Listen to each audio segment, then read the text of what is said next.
Hello, everyone. I'm Nakhle, the Psych Safety and Consulting Lead at Cosmic Centaurs. Welcome to another episode of our webinar series, Psych Safety in Focus. If you are listening to us for the first time, here's a bit of context. At Cosmic Centaurs, psychological safety has been a core part of our work for many years, shaping how we design organizational assessment, leadership programs, team experiences, and even how we work together internally. It's central to our belief that teams perform at their highest when people feel safe enough to speak up, ask questions, share concerns, and learn together. When we think about psychological safety, we often focus on speaking up, sharing ideas, or challenging decisions. But another important question is, what happens when someone needs help? Can they ask for it openly? Do they trust that support will be available? And do others feel willing to offer that support when it's needed? Many organizations describe themselves as collaborative, but in practice, asking for help can still feel surprisingly risky. People worry about appearing incompetent, burdening their colleagues, or damaging their credibility. At the same time, many teams are operating under increasing pressure, making people feel they don't have the time, energy, or capacity to support others even when they want to. And that's why willingness to help is really important. It's not simply about being nice or supportive. It's about whether people feel safe enough to admit they don't know something, or need support, or are struggling and cannot solve a problem alone. When people stop asking for help, organizations often lose visibility into problems, mistakes remain hidden longer, learning slows down, and collaboration becomes more performative than real. Today, we'll explore what makes people willing to seek and offer help, what gets in the way, and what leaders can do to create teams where support becomes a normal part of how they work together. To unpack this domain, I'm joined today by Hadeel Kabosh, a fellow consultant and certified psych safety practitioner. Hi, Hadeel. Thank you for joining. Hi, Marie. I'm happy to be here. Great. And for the people who are listening to us, please feel free to share your questions, reflections in the chat, and we'll try to answer them throughout the session. Actually, since we have Hadeel here, and I'm not forced to do all the talking, Hadeel, I want to ask you to start by giving the listeners a definition of what willingness to help means. We mean, what does actually willingness to help it looks like in practice, and why is it considered one of the four core dimensions of psychological safety? We love to start with a good definition. And actually, what's interesting about this specific domain is that it has two sides to it. The first is whether people feel comfortable asking for help when they need it. So this looks like, can they admit they don't know something? Can they ask a question? Can they raise their hand when they're struggling? The second part is whether others are willing to provide that help. So, do people make time for one another, share knowledge, step in when support is needed or requested? And we often focus on the help seeking aspects of this, but a healthy team needs both sides of the equation.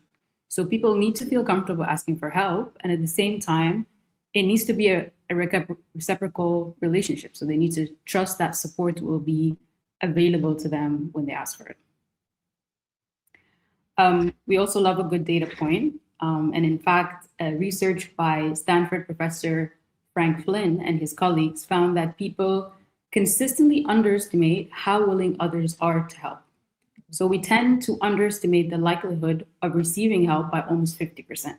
What does that mean? In other words, one of the biggest barriers to asking for help isn't necessarily a lack of willingness from others. It's our own assumption that they will not respond and we won't get that help when we ask for it. So this is where team culture becomes really critical. So imagine you're working against a tight deadline and realize you can't complete a deliverable on your own. And you actually bring that up in, say, a team meeting, a stand-up, and you ask for that support. But if no one offers their help, or if you're met with silence, you're much less likely to ask again in the future, especially if this behavior keeps repeating. Equally, a team can be full of generous people who are willing to help, but if nobody feels comfortable asking, that support never gets activated. And so at its core, willingness to help is really a measure of interdependence. So do people believe they can rely on one another? And do they believe that needing help won't damage how they're perceived within this team? Thank you, Hadeel, for this definition. I love it actually. And I love what you said about our own assumptions. Because as you said, in a lot of cases, like we assume that other people are busy or they are not gonna, let's say, be happy with helping.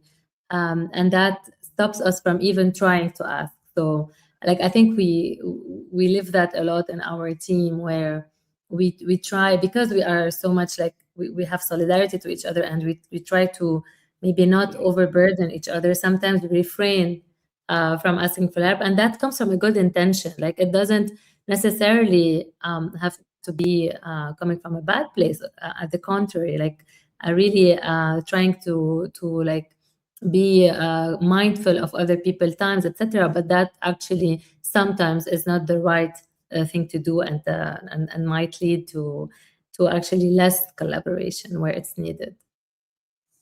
Yeah, as you said, Mary, it might be an assumption from our part that, okay, everyone else already has a lot on their plate. We don't want to burden them.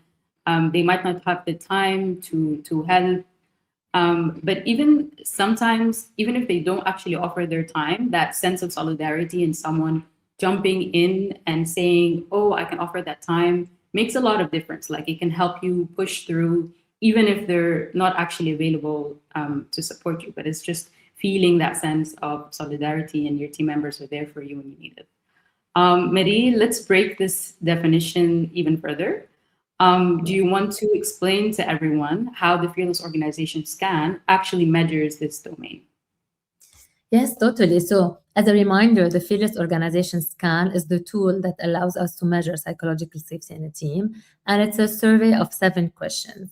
Actually, 3 of those questions are around this domain, like to show you how much it is important. So, when we are measuring willingness to help, and you know how the Fearless Organization Scan will give you a score per domain. And this is only one of the 4 domains. So when we get the score of the willingness to help, it's actually a combination of 3 questions. And the answers are usually go from strongly disagree to strongly agree to all of the questions. So the first question under this domain is, it is difficult to ask other members of this team for help.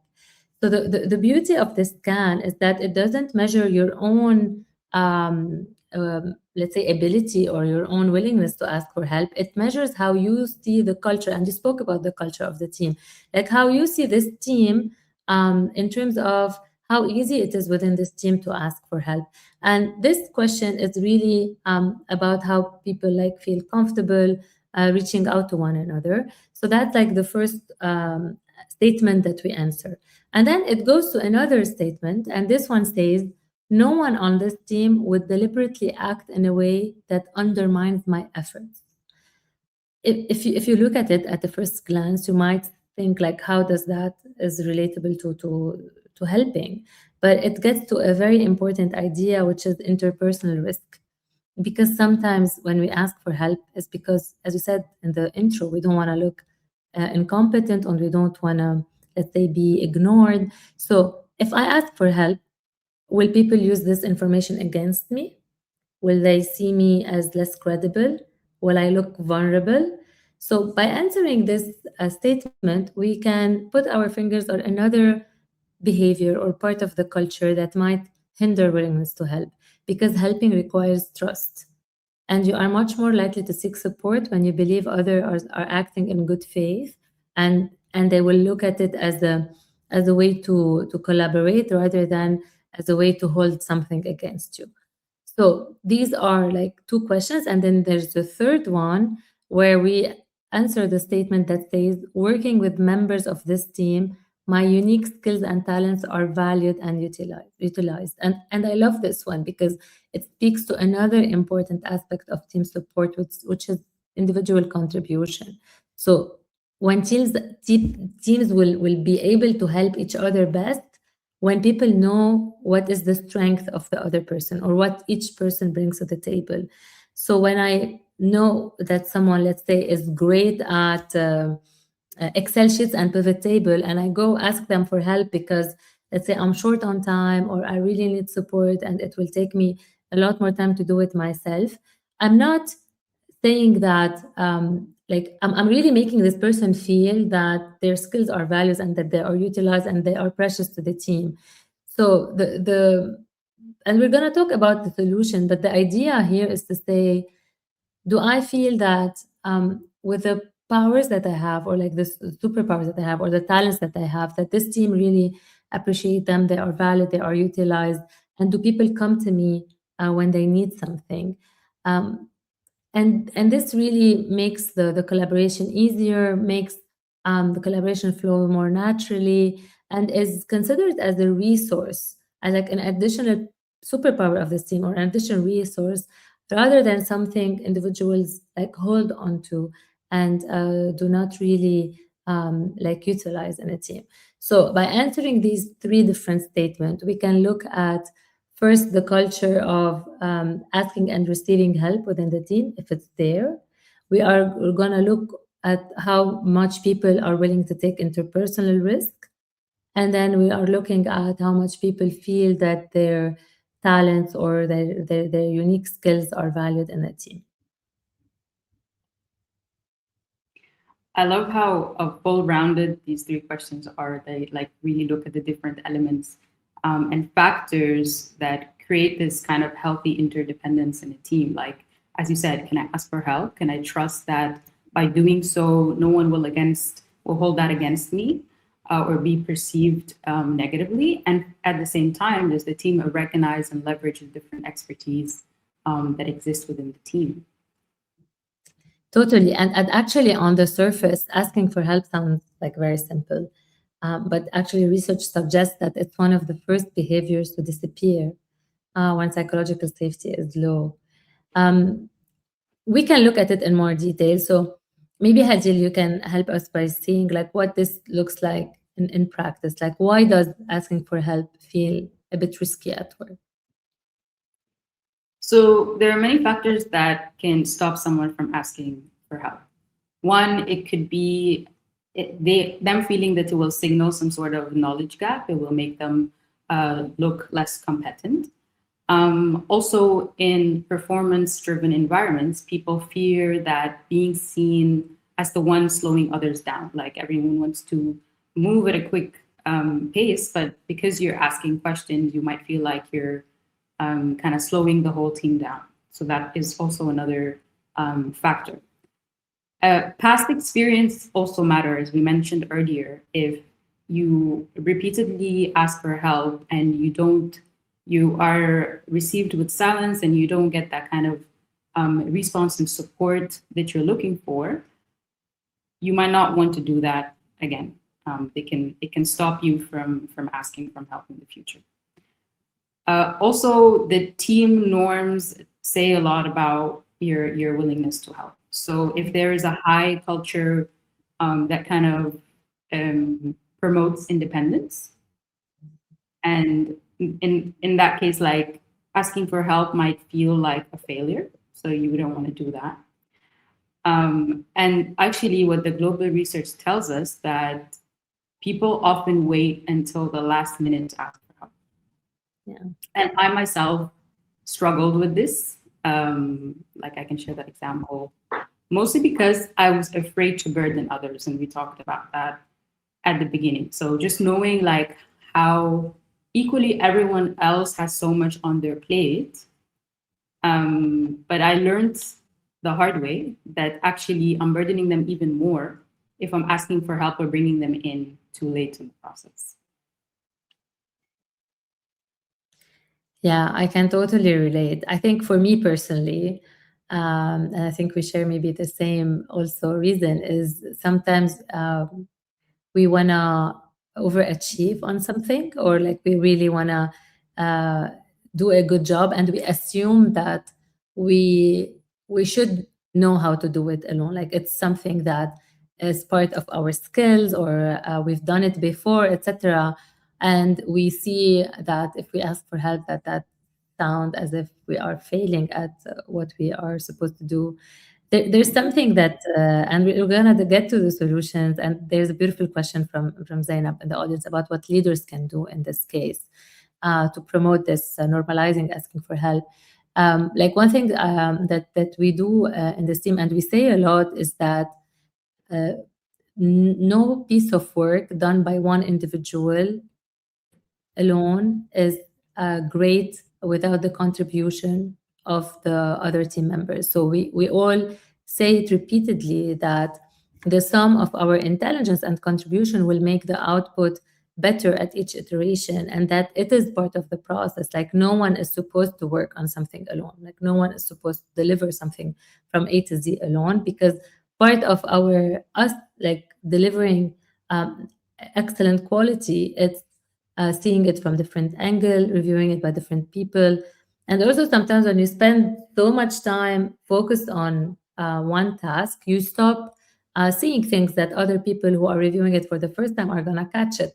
So by making it part of the process, it's a way also that we address the situation where people refrain from asking for help. Like we really make it explicit that it's actually part of the process.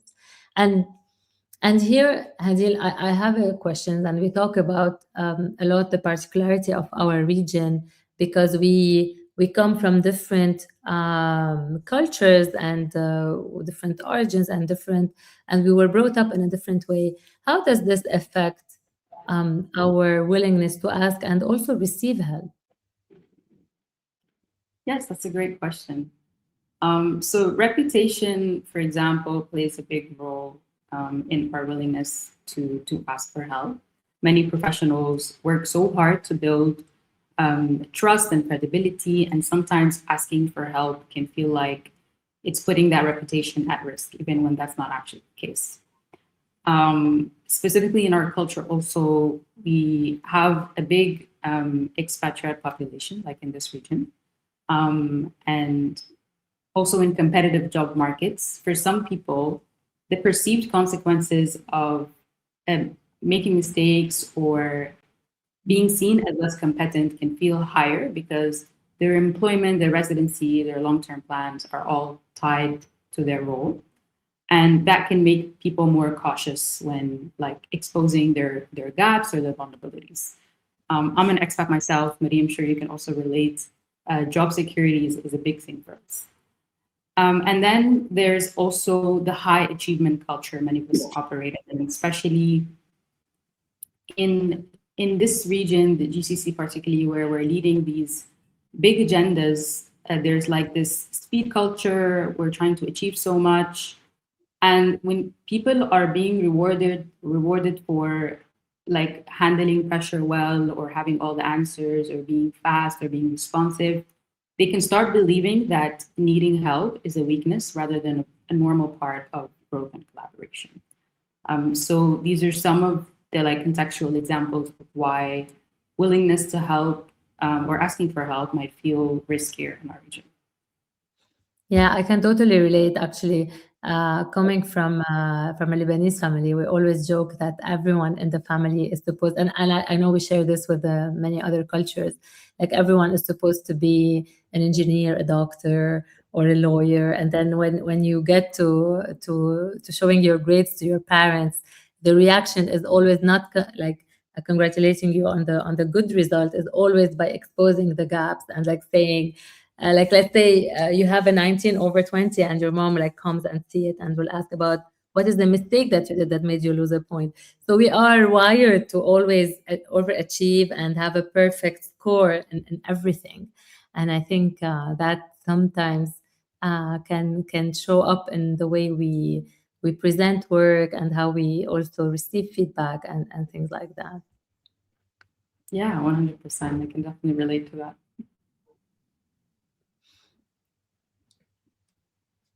So, Mary, this next question is to you. Many people assume that some people are naturally more comfortable asking for help than others. But what does the research actually tell us about the role of personality when it comes to your willingness to help? Yeah, so we spoke about cultures. We can also spoke about different personalities. Like some people might assume that, for example, let's take the example of introverts versus extroverts. Like some people might assume that extroverts are naturally more comfortable asking for help, while introverts maybe prefer to like work and on their own, figure things out alone, etc. But research that has been done through the Friedrich Organization scan over the years shows that personality doesn't really affect the way you answer the questions or the way you see the culture of the team. As I said, like when we answer the questions of the scan, we are not answering based on our personal preference. We ask based on how we see the culture of the team. So, for example, if we go back to the first question that is related to willingness to help, it is about if it's difficult to ask other members of this team for help. So it's not about is it difficult for me, is it difficult in general? Because maybe I didn't ask for help before, but I can see when other people do it, how it is received and perceived by other people on the team. So taking this into consideration, it doesn't personality may influence maybe how you ask for help. But let's say some people will prefer to do it in private versus like doing it in a meeting with everyone on the team on it, etc. But that doesn't affect how we view or how we like see the culture of help in the team. There's a very important takeaway here, actually, Mary. So we talked about how the broader cultural context can impact your willingness to help, but also that at the end of the day depends on the team culture and the team environment, rather than our personal kind of preferences or personality. Totally. So, I would Mary, here, I think Sabah question is very relevant in this context because we are talking a bit about the culture and the system around us that might affect. And Sabah had a great question about what are some of the structures or systems that hinder asking for willingness to help. I think we mentioned some of it in your answer, Hadeel, related, let's say, when there's a highly competitive environment, people are pushed and rewarded for personal achievement versus team collaboration. And that's why I said, like, for example, in our team, we always put in front the team effort, and that's important to improve this culture of asking for help. Also, when there is not enough cross-functional collaboration within the structure, so there's no cadence that makes sure that departments are collaborating and helping each other, because usually we see that a lot with teams that you work with, like departments working in silos, and then they don't align. And maybe if they just ask and see what other departments are doing, that might find a good collaboration opportunity there. Other, let's say, structure, maybe things that can affect that is like being a remote team. Like that could affect, because that you have to be more intentional about the mechanism, because people are not sitting next to each other in an office. So it's not easy to turn to the person next to you and ask them to look at something or help you with something very quickly. So here it might make it a bit more difficult, but that means that we have to be a bit more intentional about the mechanism that we put in place. Again, maybe lack of a community practice, peer support system, mentoring. Sometimes if we don't see that a lot of the senior leaders are asked to mentor the juniors around them, that also can hinder. So a lot of the what affects willingness to help comes also from how we set up the structure and the systems and the cadence in a team. yeah, and that could even be like further impacted or reinforced by the performance review, the rewarding system, the incentive system. So are we rewarding, like, for example, say in a sales team where you're like a commission based, or you're always looking for the next win, that might create that sense of competition. And so all of these structural factors impact team members' willingness to help. Thank you, Sabah, for that great question. So, Mehdi, we've talked a lot about why people hesitate to ask for help, but let's deep dive into this organizational kind of element. Why should an organization care, and what impact does willingness to help have on the business performance? Thank you for the question, Hadeel. Actually, it's easy to think that willingness for help is a nice to have cultural trait. Like the reality is that it is actually has very tangible business implications. So when people ask for help early, as you said, like we sometimes are guilty of asking for help late in the process. But when we ask for help early and we are invited to do so, problems can be solved faster, mistakes are caught sooner, and knowledge moves more efficiently in the organization. When we don't, like small issues often become expensive just because they come late. People spend a lot of time, as I said, also reinventing things that exist, especially if we have people from the team that are not from the same tenure. So we have people who came earlier, and then uh, they know and they retain a lot of knowledge, and they can offer help and really help the new team members like get started on the right track and faster if they just put enough time to brief and to help them navigate what already exists, so we don't have to reinvent new things every day.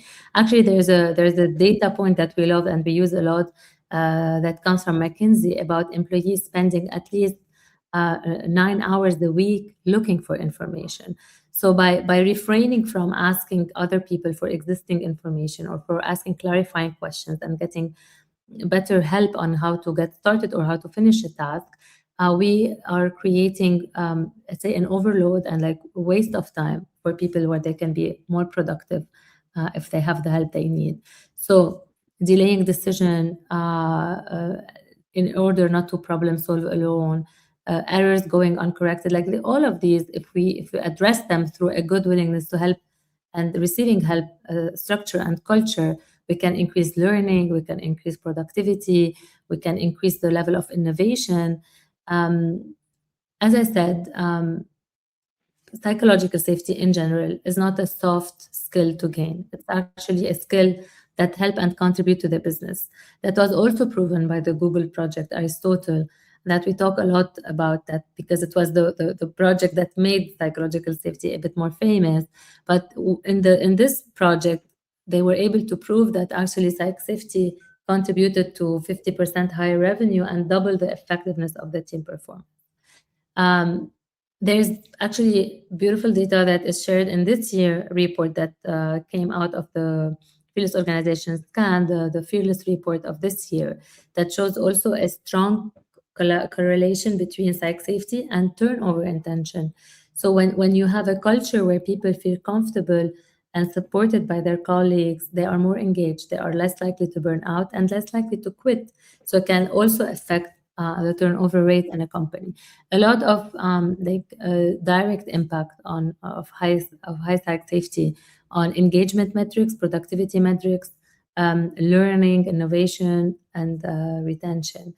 There's also, I think, a good question from user in the audience about okay, so if we want to promote this culture and we see the business impact on it, how we can make sure that it doesn't fall on the shoulder of the same people all the time, and create this like disproportion between the workload.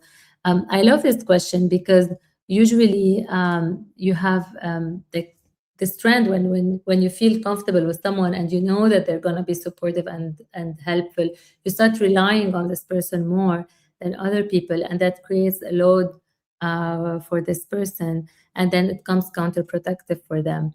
So different things that we can do here.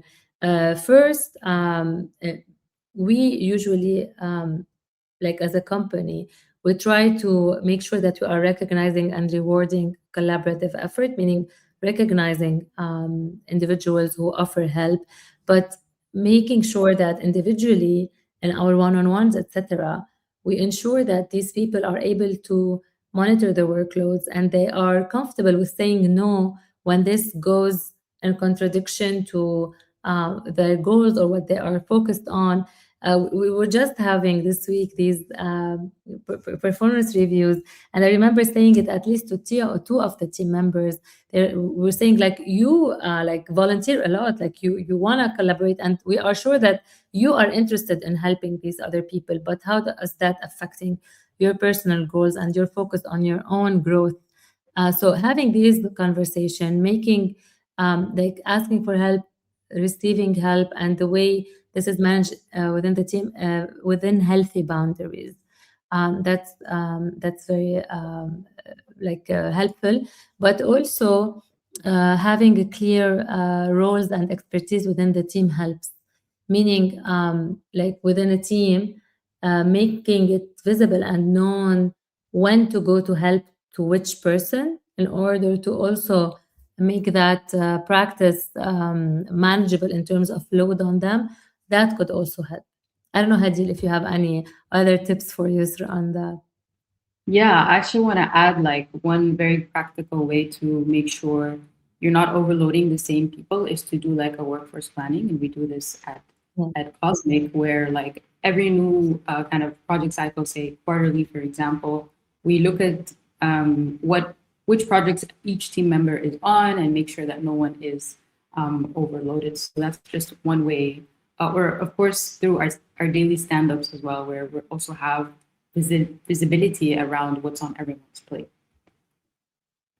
Totally. And I think that gives the permission of people to say, I have availability or I don't. And I'm okay. I'm happy to help, but maybe not today. Maybe we can do that tomorrow. Like also, like if we go back to the assumption, like we assume that when someone asks for help, they need it actually right now. And that's the top priority. But then when we have a conversation, like we can realign on a time that works for both people.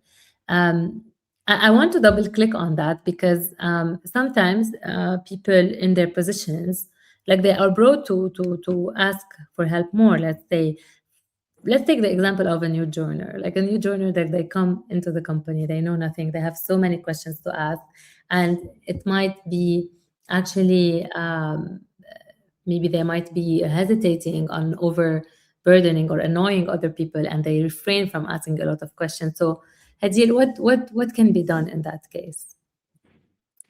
Yeah, so a new joiner is often dealing with two problems at the same time. One is, how do I do this job? Like, I'm trying to figure it out. And also, how do I prove that I deserve to be here? Yeah. And the challenge is that asking for help can feel like it threatens that second part. And am I proving that I'm good enough for this job? So many new joiners, as you said, may worry that they're asking too many questions and that would make them appear less competent or less experienced or insufficiently prepared.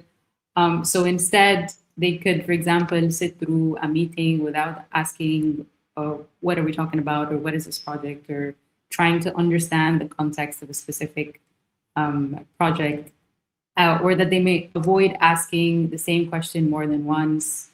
And the impact of that on the performance is that the result is there's like slower ramp up time.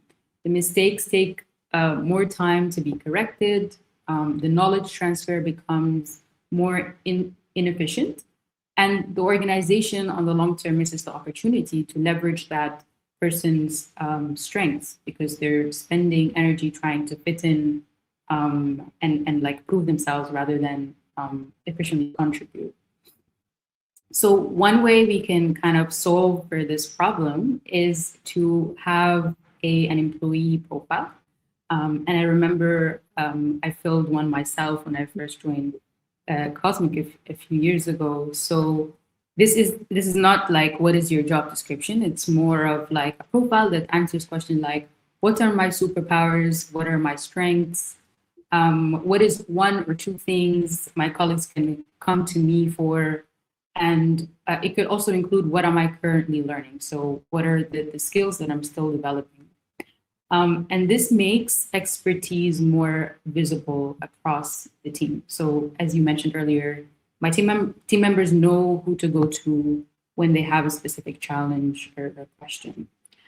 A second practice could be creating a buddy system. So when someone first joins, you pair them up with someone, and so they have a designated person to kind of ask those questions to, and it reduces that kind of anxiety that new joiners might have during their onboarding. We also have this for our team actually, and we always get feedback from new joiners that it made their onboarding much more smoother.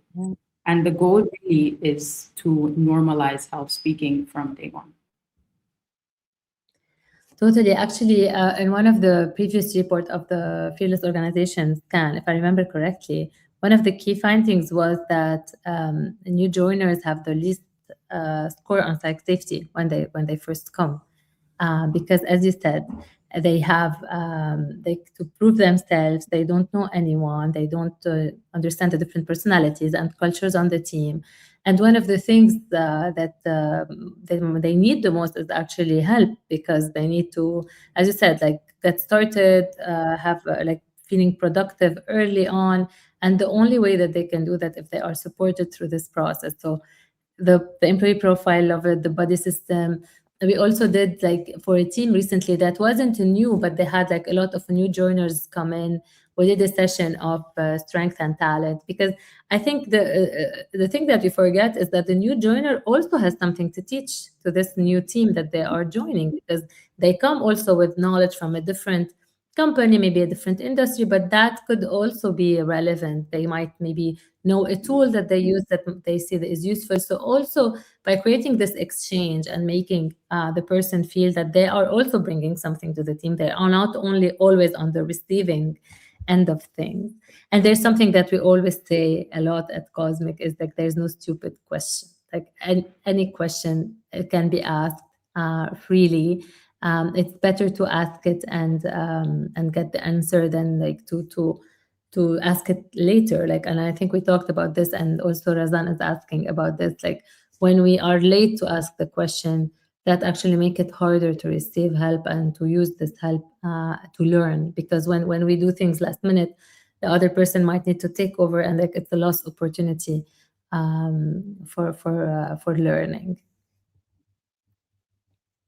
Yeah, I fully agree with that. If we follow this thread of kind of like the different personas and the different employee life cycles, can we think about a phase where a leader just got promoted? Yeah. Why can willingness to help become difficult at that stage for them? Yeah, so usually, so you're a new joiner, so this is something that actually is important at this stage. But then when you become more comfortable and spend more time within the team, and you build rapport, like it might get easier to ask for help. But then at times might come when you become promoted as a leader or a manager, and then when you do get promoted, um, you are expected to know maybe more, or like take decisions or guide other people's. And then here again we observe that it becomes harder again for people to ask for help.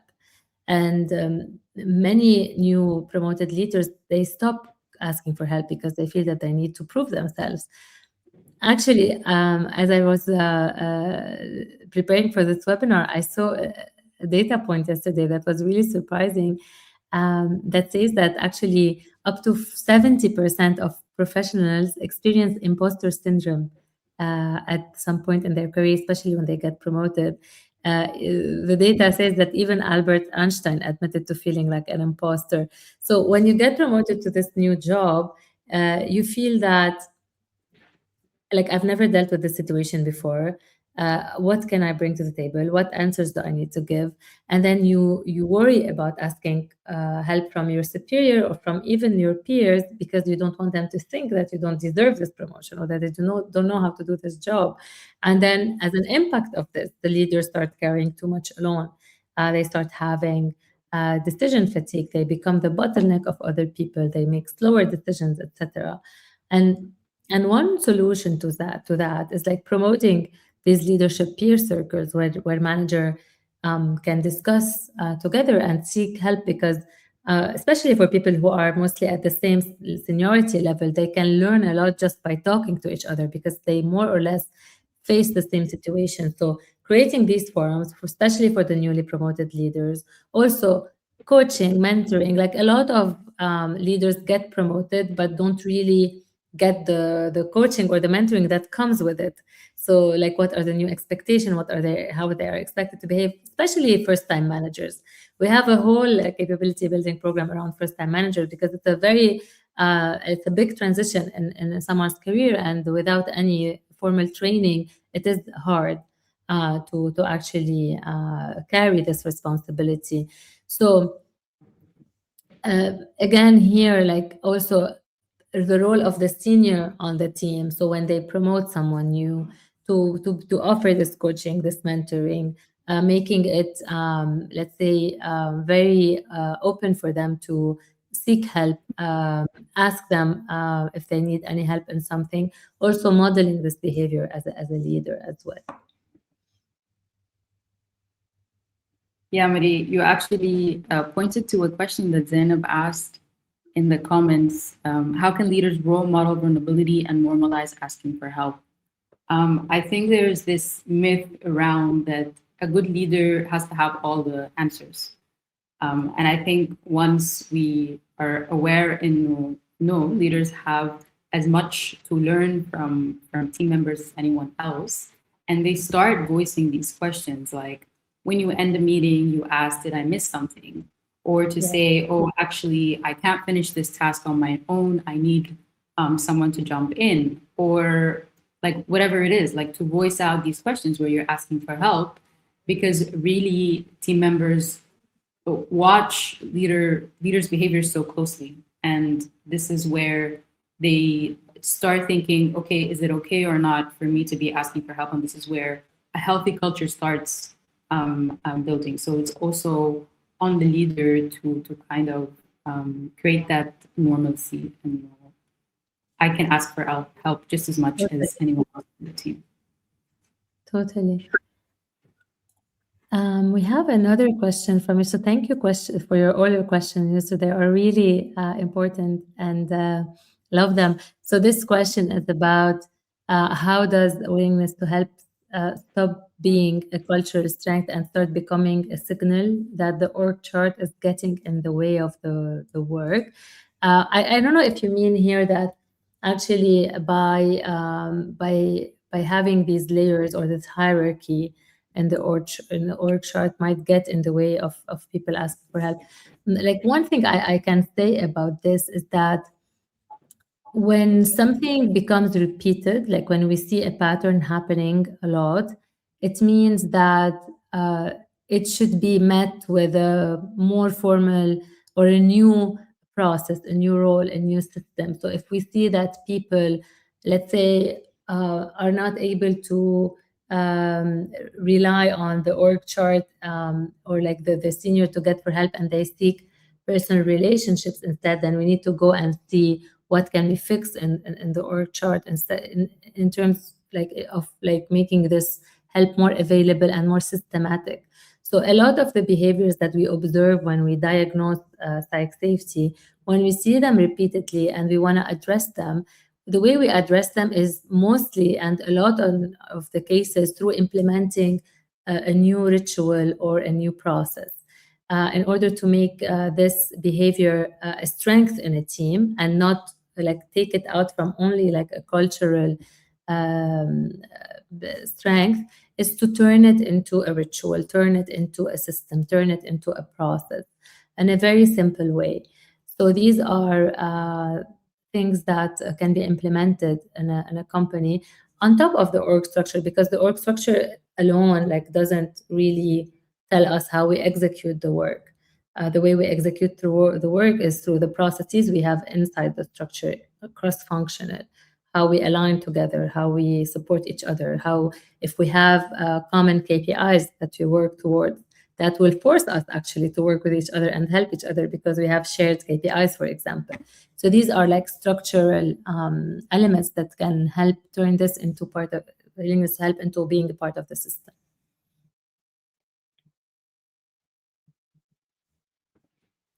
Razan Badri mentions, according to Dr. Breen Brown, I don't know if I just butchered that name, being a daring leader requires you to be authentic, compassionate, and vulnerable. Leaders who do not practice this are categorized as armored leaders, 100%. Yeah, actually, Brene Brown like talks like has a lot of beautiful sayings about cultures in a team, and I think Razan had another comment also about willingness to help. Thank you for that comment, Razan. So when it comes to asking for help, we need to have to activate both the formal and the informal network. Totally. It's not maybe like I wouldn't put it in terms of foster because like it's a bit negative, but it's actually important. We call it stakeholder management. So let's call it stakeholder management and engagement. Yes, definitely. It is important, and actually, you need to nurture this relationship inside the company in order for you to get the help that you need when it's needed, especially in big companies where like people do not maybe like interact with each other a lot every day. It's important to know who is the decision maker on something, who can influence a decision, who can help by finding information, and it is important. Like knowledge sharing inside the company is also something that a lot of companies find hard to nail and to document and to make it available, and that make us to rely a lot on personal connections. So another for you, sir, another like org chart related practice is to have a good centralized like documentation and knowledge sharing system in a company. Yeah, well, psych safety is a team measure first. I appreciate Rizan and Yusuf for allowing us to zoom out and look at that organization perspective. So thank you both for those great contributions. Maybe while we're on the topic of leaders, if a leader listening today wanted to strengthen women's to help in their team organization, where should they start? A great question. So we talked a lot about the Phyllis Organization scan being the way to measure psychological safety, and that's what we usually advise leaders to start with because it will give you data over the sense of things or behaviors inside the team that need to be addressed. So it's great to start from a data perspective where the survey is answered anonymously and you can know exactly how people feel about things, and that will give you a great entry point to the discussion.